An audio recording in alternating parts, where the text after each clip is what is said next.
Bonjour, bienvenue à toutes et à tous sur Cocotte TV. Aujourd'hui, une nouvelle vidéo de présentation qui porte sur une carte mère et pas la moindre, la X99A Godlike Gaming Carbone, la version tout simplement en carbone de la carte mère ultra haut de gamme X99 de MSI. Une carte mère qui sera proposée dans le commerce à plus de 500 €. Mais vous allez le voir, c'est une carte mère qui propose vraiment 3 tonnes de choses. Bref, on se lance et on va commencer avec le bundle, comme toujours.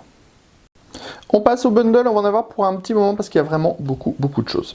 Alors, on a ici des câbles SATA, on en a 8. Ensuite, on a toute la partie notice, pancarte de porte et compagnie. On en a vraiment un gros paquet, donc autant dire que vous pourrez savoir absolument tout de votre carte mère, savoir comment elle fonctionne, connaître toutes les caractéristiques techniques de cette dernière.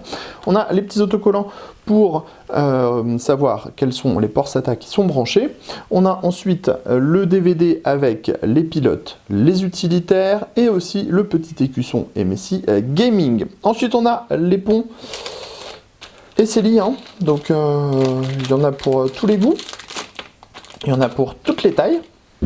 Viennent ensuite encore de nouveaux câbles SATA. On a ici les antennes pour le Wi-Fi. Alors ça tiendra bien parce que c'est bien lourd, c'est bien foutu.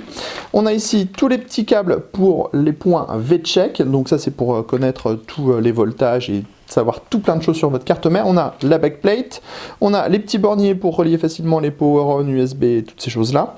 On a un adaptateur jack 3,5 vers, je vais dire gros jack, puisque je ne me souviens plus de la taille que ça fait.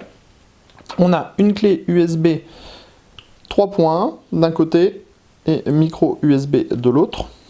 Toujours pratique. Et ici, on a le dispositif pour le NVMe.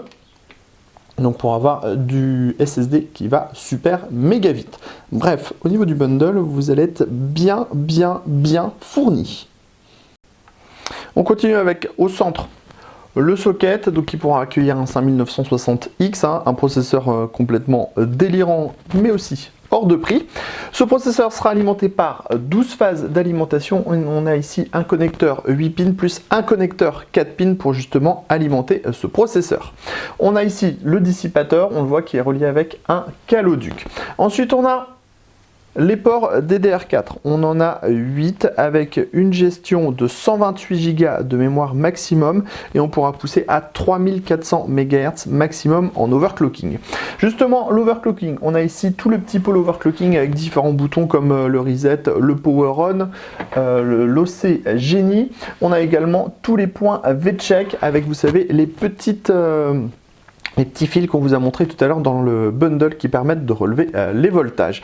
On a ensuite le 24 broches ATX de l'USB 3.0. Ici, la partie SATA, donc partie SATA qui est très fournie une nouvelle fois, puisqu'on va trouver 10 ports SATA 3 en 6 gigabits par seconde, avec aussi la prise en charge du SATA Express avec un port. Mais ça, on y reviendra aussi tout à l'heure quand on passera plus en détail sur les prises. Comme on parle du stockage, on peut vous parler également du petit port M2 full size qui se trouve ici et qui fonctionnera en 32 gigabits par seconde puisqu'il est câblé en PCI Express 4X.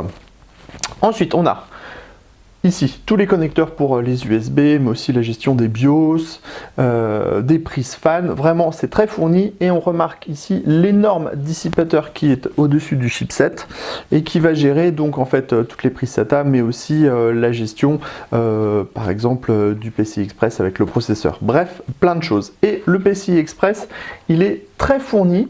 Alors, très fourni, oui et non, deux choses. On n'a pas de PCI Express 1X puisque cette carte elle se destine simplement en fait à proposer le plus de puissance possible et le plus de possibilités.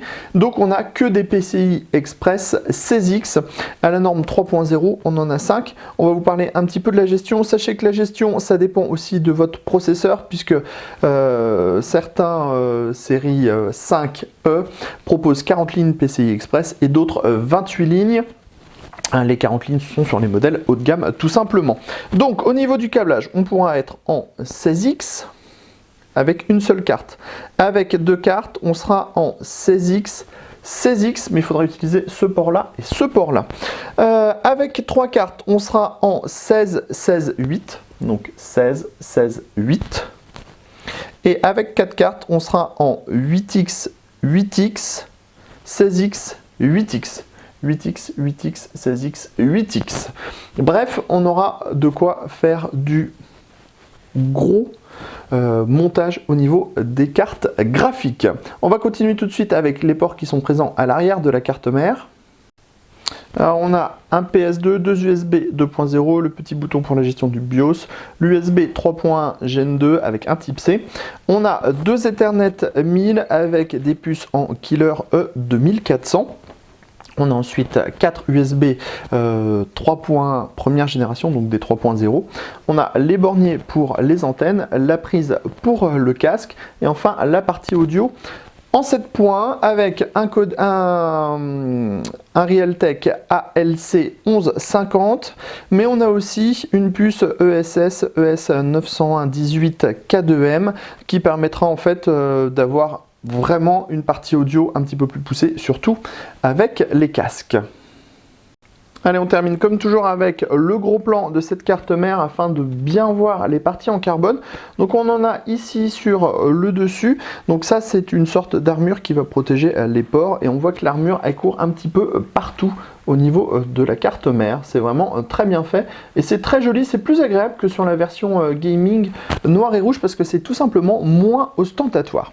Donc on a les différents dissipateurs avec du carbone sur le dessus, le tout est relié avec un caloduc. On a un autre dissipateur dans le bas qui rejoint le gros radiateur qui est encore un peu plus bas au-dessus du chipset.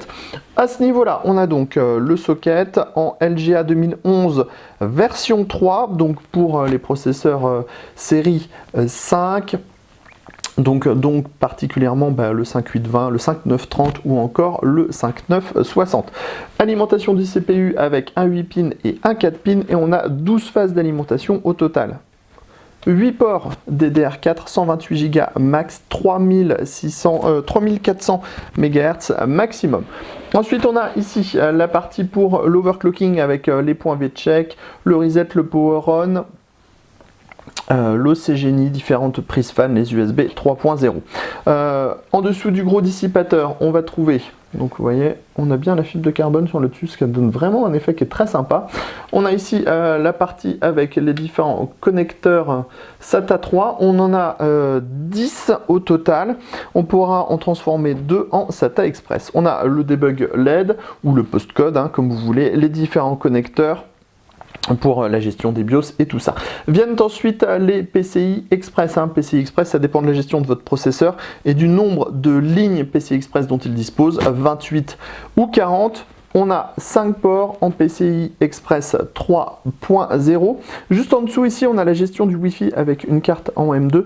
Mais sachez que vous avez un autre port M2 complet ici en full size. Enfin, là on ne le voit pas parce que c'est sous la petite armure, on a bien sûr l'audio boost avec les puces spécifiques pour l'audio qu'MSI a intégré à la carte mère. C'était la MSI X99A Godlike Gaming en version carbone. C'était sur Cocotte TV. On se dit à très bientôt pour de nouvelles vidéos.